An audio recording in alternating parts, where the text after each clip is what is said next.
Halo semuanya, balik lagi sama gua. Dan hari ini gua tetap ya seperti biasa gua mau bahas tentang modifikasi. Yang sebelumnya sih gua udah pernah bahas ya. Yang episode pertama itu yang sistem pengereman pada motor gitu. Dan hari ini gua mau bahas tentang agak ke bawah nih sedikit. Dari Master MC ini bahas sedikit ke bawah, yaitu suspensi. Kita mau bahas suspensi. Dan sebelumnya gue lupa yang sistem pengereman itu sebenarnya ada yang mau dibahas lagi, cuman lupa ngebahasnya. Jadi kalau misalkan kalian udah niat ganti kaliper nih, kalian lihat dulu, kalian tuh ganti kalipernya aksial atau radial. Gua kasih saran buat kalian, kalau misalkan mau ganti kaliper, jadi harus lihat dulu kalian mau pakai kaliper radial atau aksial. Sebenarnya sih untuk pada umumnya ya, semua motor rata-rata selain Moge gitu ya, kalau kecuali Moge di atas 400 cc gitu biasanya dia udah radial si kalipernya. Kalau misalkan motor-motor ya 150 cc sampai dengan 300 atau 400 ya, 400 sih udah banyak kan udah pakai radial. Jadi biasanya sih kebanyakan aksial ya. Kalau misalkan kalian mau gantinya kaliper aksial, kalian harus lihat dulu aksialnya tuh kalipernya fix atau non fix gitu. Contohnya kayak Brembo kan aksialnya itu kan dia fix ya. Jadi kalian itu harus ganti juga piringannya, jangan pakai yang standar. Jadi kalian harus ganti yang minimal semi floating, bagus-bagus yang full floating gitu.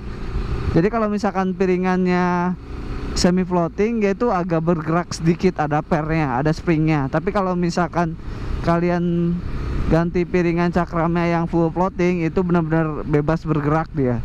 Agak berisik aja sih si piringannya.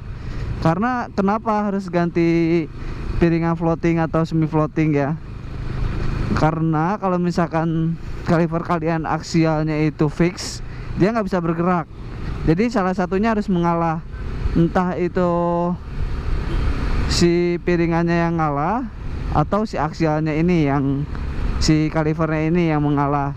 Jadi salah satu harus ada yang bergerak untuk toleransi si kebengkokan piringannya.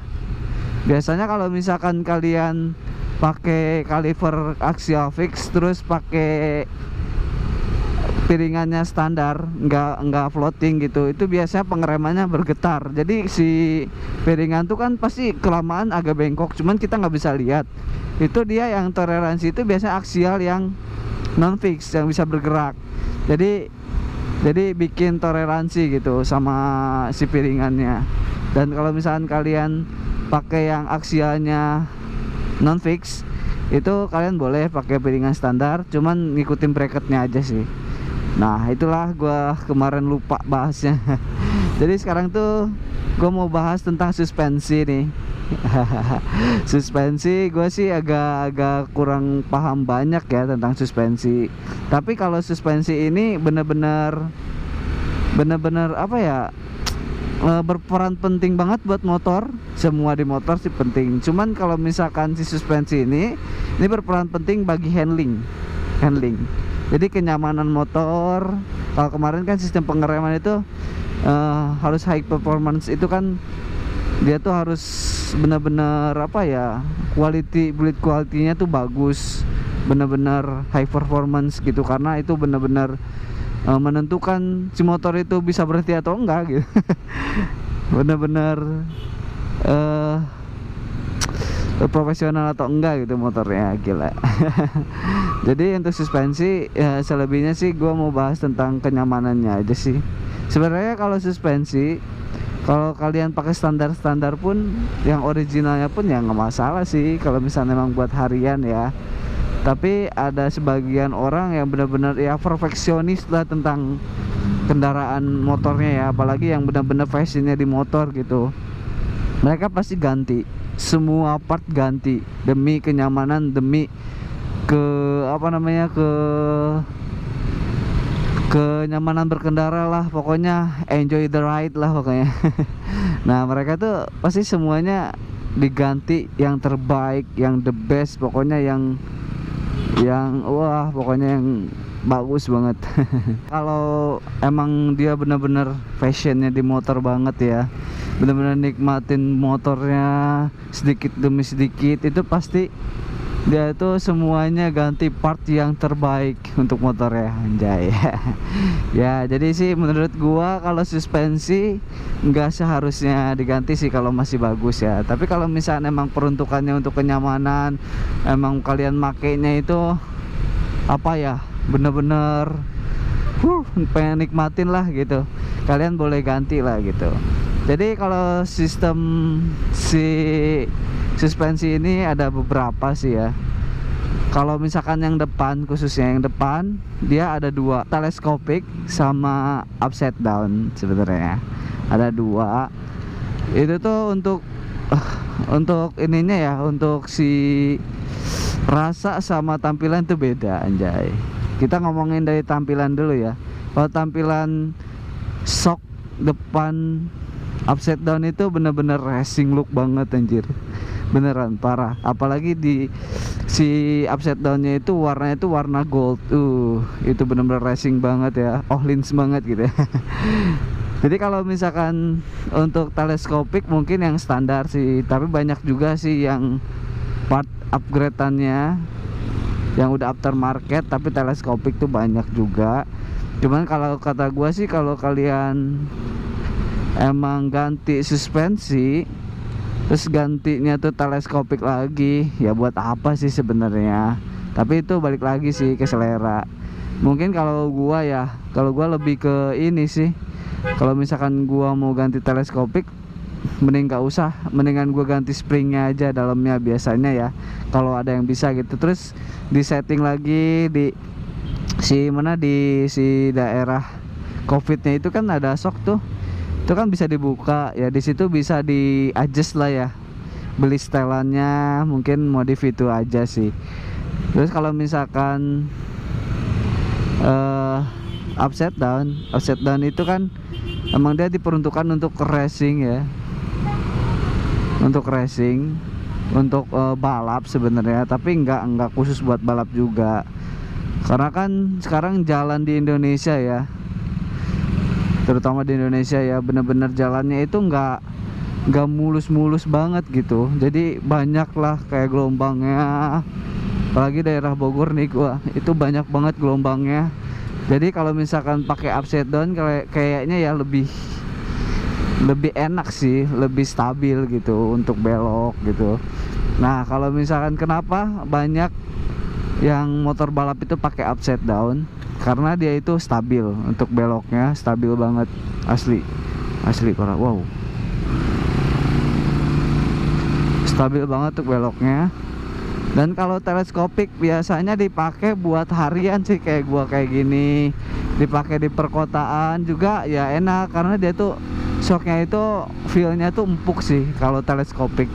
Cuman kalau misalkan upside down itu karakternya lebih ke agak keras, tapi dia stabil kalau diajak belok miring gitu, dia makanya dipakai untuk balap itu. Karena kan kalau misalkan balap ya, kalau bumpy itu nggak enak, itu bakal ngurangin performa beloknya gitu. Jadi jarang lah pakai teleskopik kalau misalkan untuk balap ya. Kalau untuk harian sih teleskopik itu bisa membantu banget karena empuk ya. Mungkin kalau misalkan untuk miring juga ya nggak sebanyak miring balap lah ya gitu di sirkuit gitu ya. Jadi kalau kata gue masih nggak harus juga sih suspensi diganti, tapi kalau kalian ganti mending sekalian upside down aja. Jangan kalian cuman ganti tabungnya. Biasanya kan ada tuh variasi yang dulu sih, udah lama sih kalau kayak gitu ya. Jadi sebelum ada upside down banyak lagi rame ya sekarang, karena kan modifikasi motor rame, banyak banget apa aja. Kalau misalkan kalian cuman ganti tabung teleskopik aja, enggak ini sih, kata gua sih nggak rekomen ya. Mending kalian ganti sekalian sepaket suspensi upside down, itu lebih ajib gitu. Banyak mereknya, semua merek banyak, kalian bisa searching aja di marketplace, kesayangan Anda, anjay. Terus yang shock belakang nih. Nah, shock belakang ini tuh bener-bener agak penting malah kalau kata gua ya. Kalau standarnya sih kalau untuk CBR Old ini enak banget. Ini nggak ada masalah sama sekali. Enaknya keterlaluan sih, empuk banget gitu. Cuman kalau misalkan ada nih salah satu kayak dulu gua pernah pakai Aerox, itu keras banget Aerox shocknya. Jadi gua sebenarnya pengen ganti, cuman karena emang udah bosan gitu makanya. Pakai Aerox udah lama juga, udah ada berapa tahun, jadi gua lepas aja lah gitu. Pengen pakai kopling lagi. Dan akhirnya gue dapet CBR ini enak shocknya. Kalau Aerox kemarin keras banget. Nah, kalau misalnya kalian udah merasa nggak nyaman sama shock breaker kalian, entah keras, entah gimana pun kalian nggak enak, nggak tenang, nggak nyaman gitu ya, nggak proper kalau di jalan, mending kalian ganti. Tapi kalian ganti tuh jangan yang asal-asalan. Banyak kan yang mereknya itu banyak tuh, suspensi itu banyak, apalagi Matic ya, Matic banyak banget gitu. Jadi kalau saran dari gue sih, kalau kalian ganti suspensi belakang, kalian mending ganti yang sekaligus yang bagus, bener-bener. Kalau bisa yang bener-bener full adjustable ya. Contohnya kayak RPM, kan sekarang udah banyak tuh RPM, Ohlins sudah nggak aneh ya kan. Aduh gila, itu mahal banget. Ohlins ya, KTC banyak, Racing Boy banyak juga sih. Tapi ya itu pilihan kalian sih. Kalau kalian punya uangnya ya beli yang paling mahal, yang paling nyaman. Pokoknya settingannya full adjustable, itu enak banget. Itu enak banget. Jadi dampingnya, reboundnya, pokoknya ketinggiannya. Nah kalau misalkan kalian ini sih gua tahu dari One Tree Motorshop ya, karena gua One Tree Squad anjay. Gua bener-bener suka banget sama Kobeni. Reviewnya tuh bener-bener full banget. Thank you Kobeni, udah apa sih, memberikan pelajaran lah untuk permotoran di Indonesia, di dunia lah gitu, dunia permotoran maksudnya. Gua tuh tahu dari dia. Jadi kalau misalkan kalian ganti shock terus bisa full adjustable, kalian bisa settingnya itu pakai rider seg ya, kalau nggak salah SEG rider seg. Jadi kalau misalkan kalian udah ganti terus kalian belum di adjust gitu ya, di adjuster si shocknya, kalian bisa ceknya itu dari ketinggian baut as belakang dengan bodi belakang paling belakang gitu. Kira-kira sebelum dinaikin si ridernya itu berapa senti ketinggiannya. Dan setelah ketemu, kalian bisa ukur lagi setelah dinaikin sama ridernya, dinaikin langsung diukur lagi. Nah itu kan pasti ada itu tuh, ada ukuran yang bener-bener turun gitu kan. Tadinya kan tinggi karena dinaikin sama ridernya, sama orangnya, jadi dia kan turun tuh shocknya. Nah itu selisihnya berapa senti. Misalkan contoh sebelum dinaikin, contohnya itu sekitar 60 cm misalkan ya 60 cm, setelah dinaikin 55 cm. Nah berarti kalian si rider segnya itu 5 cm berarti gitu. Jadi selisihnya, jadi apa sih, hilangnya berapa senti, itulah rider segnya. Jadi kalian bisa setting di situ sih. Kalau gua pelajari di One Tree Motorshop ya, dari Kobeni anjay. Gua suka banget sama Kobeni sumpah. Pengen belajar banyak sama Kobeni anjir. Nah, jadi kalian ya gitu aja sih kalau misalnya shock ya menurut gua. Jadi nggak asal kalian tampilan doang kan. Kebanyakan mungkin ya, kebanyakan orang mikirnya gua mau ganti shock aja lah gitu kan. Kemana ini? Kalian mau ganti shock aja lah. Wow, raja lagi guys, gila parah. untung ya. Jadi kalau misalnya kalian mau ganti, bukan cuma tampilan aja gitu, bukan hanya tampilan aja, jadi harus kalian berpikir tentang settingannya apanya gitu yang full adjustable itu lebih enak boy. Kalian jangan cuman ganti shock biar tampilannya beda gitu. Cuman ternyata pas dipakai lebih nyaman yang standar ya kenapa harus ganti gitu. Nggak usah ganti gitu. Kalau misalkan emang kalian propernya kayak gua tuh harus ganti shock nih karena udah nggak enak dan gue pengen banget nyaman di motor gitu, ya kalian ganti yang full adjustable, itu yang rekomen dari gua gitu aja sih. Tapi kalau misalnya buat tampilan doang, buat ngeceng-ngecengin doang gitu ya, buat kayak tadinya kan standarnya warna hitam terus jadi warna kuning, ohlin-ohlinan gitulah. Itu sih gua kurang rekomen karena buang-buang duit ngapain juga gitu. Nyamannya enggak dapet gitu, buat apa? Karena ini juga Goldie juga sebenarnya mau sih gue pengen ganti shock breaker, cuman gue masih belum butuh gitu. Karena buat apa gitu sebenarnya, kecuali kalau misalnya emang gue turun di sirkuit ya, terus gue butuh banget nih proper banget buat balap gitu ya, pasti gue ganti depan belakang, pasti walaupun gua harus nabung dulu ya gitu. Cuma kalau lagi di jalan gini terus nyaman, dipakai boncengan nyaman, ya buat apa diganti sih kalau buat tampilan mah gitu. Sekarang gua sih nggak mikir banget ya tentang tampilan motor, tapi harus sih sedikit demi sedikit, cuman nggak terlalu ini. Yang penting gua nyaman dulu aja sama motor enak dulu aja, motor sehat, nah barulah mikirin tampilannya gitu sih kalau gua sekarang ya prepare-nya.